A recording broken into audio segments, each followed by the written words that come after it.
আমরা আজকে যাচ্ছি গ্রিন অরণ্য পার্ক ময়মনসিংহ।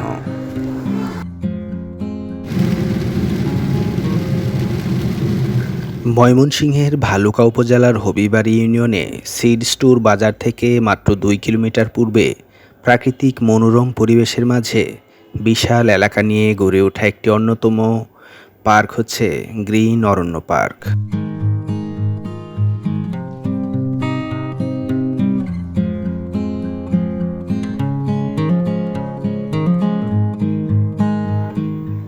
ছুটির দিনে পরিবার পরিজন নিয়ে যারা ঢাকার আশপাশ থেকে কোথাও ঘুরতে যেতে যাচ্ছেন তারা চাইলে বেছে নিতে পারেন গ্রিন অরণ্য পার্ক। গ্রিন অরণ্য পার্কে প্রবেশ করতে হলে টিকিট মূল্য 100 টাকা লাগবে। পার্কটি 100% ফ্যামিলি পার্ক। এখানে শুধুমাত্র পরিবার নিয়ে যারা ঘুরতে যেতে চান তারাই প্রবেশ করতে পারবেন। পার্কের সময়সূচি হচ্ছে প্রতিদিন সকাল 7টা থেকে সন্ধ্যা 6টা পর্যন্ত। সাপ্তাহিক কোনো বন্ধ নেই। পরিবার পরিজন নিয়ে সপ্তাহে যে কোনো দিন ঘুরতে আসতে পারেন এই পার্কে। রয়েছে থাকা খাওয়ার বিশেষ ব্যবস্থাও।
স্বাগত জানাচ্ছি ভালুকার ঐতিহ্যবাহী একটি পর্যটন কেন্দ্র গ্রিন অরণ্য পার্ক অ্যান্ড রিসোর্টে।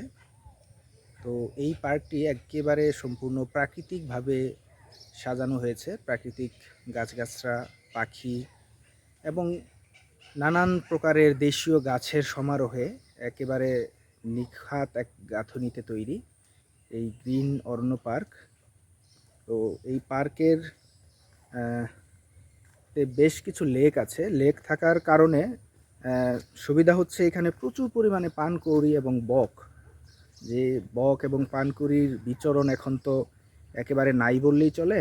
সেই জায়গা থেকে এখানে প্রচুর পানকৌড়ি এবং বকের দেখা মিলছে, যা বর্তমান প্রকৃতিপ্রেমীদের জন্য একটি অসাধারণ জায়গা হবে বলে আমি মনে করি।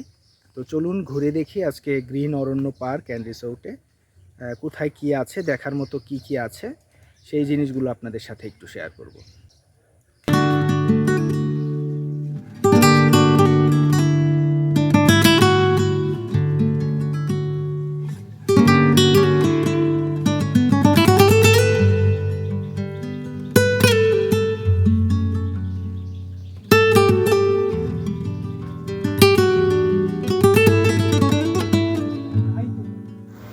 গ্রিন অরণ্য পার্কটিতে প্রাকৃতিক লেক, কৃত্রিম ঝর্ণা, কিডস জোন, কটেজ এবং সবুজে ঘেরা হাঁটার পথ রয়েছে।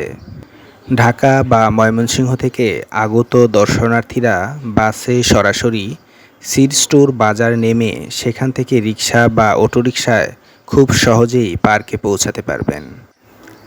পার্কটিতে থাকার জন্য রয়েছে অত্যাধুনিক কটেজ, হোটেল সহ একটি সুবিশাল পুকুর এবং ওয়াটার রাইডের ব্যবস্থা।